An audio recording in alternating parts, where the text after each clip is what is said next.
সারা রাত বৃষ্টি হয়েছে, বিয়ানা গমে থেকে উঠাও দেখি যে বৃষ্টি। কালকে সারা দিন কাম করছি, যার কারণে তরকারি আন্দা হারছিলাম না। আইতে বত্তা ছানা দেখাইছি, বিয়ানা ঘরে তেমন কিছু নাই, কাও যে মিলে জিলে খাই উঠমু না। হাইরা বৃষ্টির মধ্যে ভাত তরকারি আন্দার ঝামেলা না কইরা ঘরে 2 নমনার ডাইল আর আলু আছিল, হেন্না নিয়ে আমি আইসাল পারে আয়া পড়লাম। আসলে এখন আমি খিচুড়ি আন্দিমু না। হাইরা ডাইল চাইল গোনা দিয়া থুয়া হাইরা নরার মধ্যে গরম পানি চড়াই দিলাম। গরম পানি গোনা আইসালের উপরে চড়াই দিয়ে থুয়া হাইরা আমি পাড়ার মধ্যে আদা রসুন ধলা গোটা দারচিনি একসাথে বাইটা নইতাছি। আজকে ঘরে জিরা ছিল না, যার কারণে খিচুড়ির মধ্যে জিরা দেখালাম না।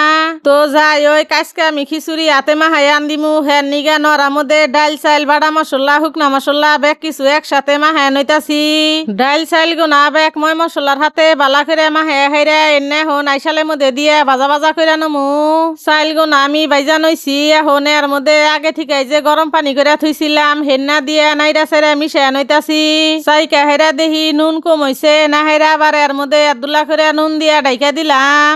আজকার এই খিচুড়ি কইলে আমি একবারে জর্জরাও করমু না, আবার পাইনাও করমু না। না হেরা এর মধ্যে পোলার পাতা দিয়ে নাইরা সেরে মিশাইয়া মাহা মাহা করে নামাই হালাইলাম। খিচুড়ি গোনা আইন্দা হেরা আদুল্লা করে খাইয়া দেখলাম খিচুড়ি গোনা এত স্বাদ হইছে, মনে হইতাছে যে গরুর গোস্ত দেন দিছি। গুদা ফলাই আবার কইতাছে মা আমারে আন্ডা ভাজা দেও, আমি আন্ডা ভাজা দে খিচুড়ি খামু না। হেরা আর একটা আন্ডা ভাজা দিতাছি। আসলে আমি কয়েকদিন ধরে একটু বেশি কামের চাপের মধ্যে আছি, হ্যান নিকে সময় মতো ভিডিও দেখারতাছি না।